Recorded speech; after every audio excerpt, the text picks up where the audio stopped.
Hello, in this video I want to analyze an interesting conversation between Chris Williamson and Whatifalthist about about the question, are we living in a most bizarre era of history? And in a way we are. I will explain why I can accept that analysis, but there are also some things that I just don't agree with Whatifalthist. So okay, let us start.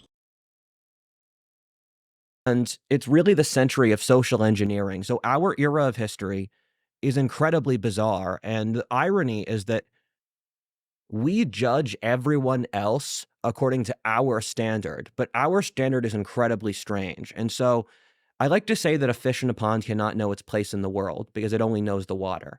And that we are that fish. And the reason we don't study history is because if we started looking for what it taught us, we'd realize we're doing something very, very wrong. How so? Oh, a variety of ways. Um, the largest example, and something I frequently like to say, is the idea that's killed the most people in history is the idea that humans are inherently perfectible, where the crisis that started, or the world wars in the 20th century's totalitarianism, killed over 150 million people. And that's larger than anything else. It's in any way comparable in history. And that was based upon the assumption that you can break and mold human nature to be whatever you want. And the blank slate, or the idea that all people are born the same, all people are born with the same capabilities, sounds nice on paper, but in reality, its immediate next jump is totalitarianism, to socially engineer people to reach whatever aim you would like. Okay, let me just state the obvious. So both fascist regimes like Hitler and Stalin, they both believed in social engineering, in creating this new man that's now supposed to embody the new regime. But the last thing that now Whatifalthist said is kind of weird. So he said that the idea that killed most people is that humans are perfectible, okay, and then he goes on to say the idea that all humans are a blank slate and that they are equal, that idea is actually dangerous. Well, the problem with that is that I can easily make the opposite case. So the problem with Hitler was precisely the fact that he believed that not all humans are equal, and that in fact some are so unequal that they can be used as slaves or die, just get killed because they're too even inferior to exist. And I think that both me and Whatifalthist would actually agree with the analysis that that's why, at least in the Western world, people are so sensitive towards racism, and also because of their own, let's say, colonial past. But yeah, it really does sound like strange to say that the idea of human equality killed most people in history, when I would argue it is actually the reverse of that that killed most people.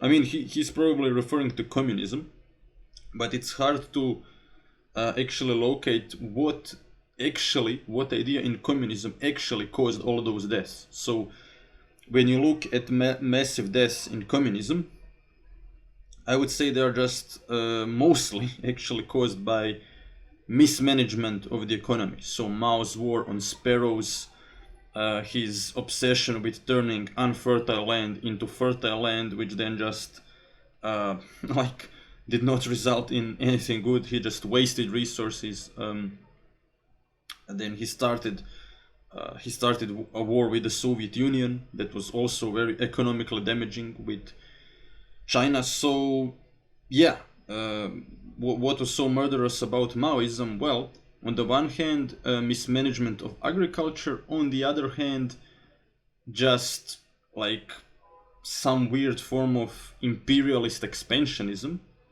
that then led him to declare the war on the Soviet Union. That also led him to conquer Tibet. But okay, let us continue. And that's just one example where there's so many of these. The idea of infinite financial progress, no matter what. This is the idea the left holds up a lot, which is The left sees money as something to divide, not something to create. The reality is money is created every single year by people producing it. And if you look at most of history, most of civilization, stagnation is the norm. It's you have an empire rise, the empire exploits the peasants, they grow weak, they fall, barbarians restart the process. Only for pretty small slivers of history, including ours, for creating up certain incentive structures, do you see very rapid progress. But we take that completely for granted. So economically, very unique. What else would be in the top rungs? So the idea that men and women are psychologically the same, which is something that our ancestors would view as completely ridiculous. And we view our ancestors as stupid. Our ancestors, if they saw us, if you took a Greek philosopher or a medieval philosopher and brought them to our day, they would say that we had a weird combination of autism and schizophrenia, where Okay, now I actually have a serious question, so please answer this in the comment section. Maybe it's because I'm from the Balkan region, so I'm still not living in a, let's say, a woke area of the world, or however you want to call it, but I've actually never heard a respectable scientist or a thinker, or in fact anybody, claim that men and women are psychologically the same. In college, I did take some courses from psychology because I was interested in psychology, and yeah, you learn basic differences, like women have higher social intelligence, men are usually better in mathematics and engineering, men are more likely to be violent physically, women are more likely to spread rumors about you. So all of that from an evolutionary perspective makes sense, and I'm genuinely asking, like, I never heard a leftist claim that men and women are psychologically the same, but what I did hear is people on the right claim that that's what leftists do. So I'm genuinely asking, like, can you give me one example of a leftist thinker or somebody respectable saying that men and women are psychologically the same?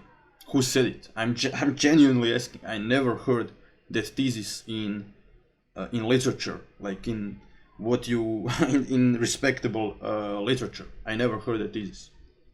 But okay, let's continue. if you can't actually there are no deep values that are imprinted in people. Wokeness is I call it mask morality. It's this very performative morality that doesn't actually require that you change your character. And I said that this is one of the great ironies, that removing a Christian value system and replacing it with subjective postmodernism, there's something people don't realize, that is what got to the Nazis or Stalin. Because once you think everything's subjective and everything is according to interpretation, you don't have an argument for killing people for your goals. You don't have an argument for killing millions of people to reach utopia. And so I think normal people, when they don't believe in anything, they are capable of doing absolutely horrible things. And like, to bring back a question you asked at the start of the podcast, the reason I think this is possible is because the bloodiest events in history, the bloodiest wars, the worst genocides, the worst slave states in history happened within living memory. You could call up people who were at the Holocaust or who were in Stalin's gulags now. And do you think we've really changed in the lifetime since? So I think, my position has been for quite a while, and I've put this to you too, that there is just so much sedation of the populace specifically. Okay, so if I'm understanding Whatifalthist's argument correctly, he says that actually a lack of belief in objective morality led to the horrors of Hitlerism and Stalinism. Which, okay, with Hitler, he is actually right. So Hitler, on occasions, he would say that he's doing work of the Lord and stuff like that, but for the most part, that was performative. Most historians agree, and Hitler actually makes a very nihilistic case in Mein Kampf that simply all races should fight for resources and for their own people, and the world is just a battleground. So on Hitler's moral worldview, there is nothing wrong actually with Stalin conquering Germany. It's what Stalin should be doing, and he as in Hitler, he should also be trying to conquer the Soviet Union in order to steal their resources. That's what everybody does, according to Hitler. But according to Stalin, no. Actually, according to him, wars are actually bad. One day there will be no war when the utopia arrives, and Stalin even asks an interesting question in his book Foundations of Leninism, or in original it is called Pitanja Leninizma, which means the questions of Leninism. So Stalin asks the question, how do we know that the Communist Party is really working in the interest of the people? So he feels the need to justify his rule by saying that he is working in the interest of the people. And he also asks another interesting question, and that is, what gives us the right to kill class enemies and impose the will of the people? Like, why are we better than other dictatorships that do it? And Stalin answers, because we do it for the good of the majority, because the workers and peasants are a majority and we represent them, like sickle and banner. So he makes the case, so Stalin is actually a utilitarian. Utilitarianism is a philosophical position that asks for in all individuals to maximize the well-being of all humans. And that's actually objective morality. So yeah, so Stalin did believe in objective morality, while Hitler was much closer to just nihilism, and Hitler's position was something like ethical egoism, but not for individuals, but for races. But okay, we can continue. Pressures implicit to industrial civilization that we don't understand, that create psychological issues which mean that people are actively pushing for the death of civilization. And the reason I think is I don't think humans, this is a whole different tangent. I don't think humans evolved to live outside villages. I don't think humans evolved to live in cities and away from the earth. And so I think it creates weird psychological pressures. And it's not a coincidence that the places that have been industrialized for the longest, such as the northeastern US, the Netherlands, Britain, are the places they're trying to commit civilizational suicide. Because I think industrial civilization, we haven't figured out the cultural compatibility with it in the same way that for the invention of agriculture 10,000 years ago, looking through the archaeological record, we find that there were very rapid fluctuations in population. Population goes up, crashes by 80%, goes up again, crashes by 60%. That happened a couple times as agriculture was inventing because people didn't know how to deal with an agricultural society. I think that. What do you think happened? What causes so many people to panic? This is super cool. So you know how when the Europeans came to the New World, the diseases wiped out the natives? The reasoning for that is that from the period between 10,000 BC and 5,000 BC, the Europeans or Eurasians started dealing with domesticated animals. Okay, so the most important part of what I want to comment on was said in the beginning, and that is that humans actually did not evolve to live in industrialized societies, in cities. And I here actually have to agree with Whatifalthist. That's why I think that our modern life is actually so strange, and that's why I think that we are experiencing demographic decline, or we are about to experience it in the near future, in a very bizarre way, in a way like never before, because in the past, demographic decline was always happening due to war or illness like the Black Death, but now it's going to happen just because people don't have enough children, and that could really crash the economy. But okay, it is interesting that Whatifalthist actually makes this case that that's just something that always happens when you live in cities for too long. And that could be the case. There are many other potential solutions to that. Some simply think that it's happening due to, I don't know, more freedom, more individualism, maybe bad financial situation, it is expensive to have kids, but actually Whatifalthist's philosophy here, I'm not even saying that it's wrong. I'm not sure. It might be true actually, but the only other philosopher that kind of strongly believed that the main problem with humanity is that we are living in cities was actually Pol Pot and the Khmer Rouge movement. And in a bizarre way, I'd like to think what Whatifalthist thinks about at least that aspect of Pol Potism. I mean, Pol Potism was one of the craziest philosophies ever formulated by mankind, so he was also pro-genocide, he wanted to wipe out religion, but at least that aspect of his philosophy. So was Pol Pot actually onto something when he said that we shouldn't be living in cities and that we should all go back to the villages? I don't know. I mean, maybe he was onto something when he said it, but but yeah, the way he did it. Let's just agree that the way he did it was not good. To say like in a polite way. Yeah. Okay, so let's continue. That you can find in French thinkers from the Revolution 200 years ago, that you can view a tremendous amount of the current left as a resentful, spurned lover against the working classes, because the aim of the working classes was largely to get more money, and the left saw the working classes as this wedge to get them into power. And the leftist elite is all either basically academics or thugs, and this was earlier communists. The communist elite was either academics, then when the revolution worked, the thugs killed the academics. Stalin and Castro and Mao were literally like bandits for parts of their lives.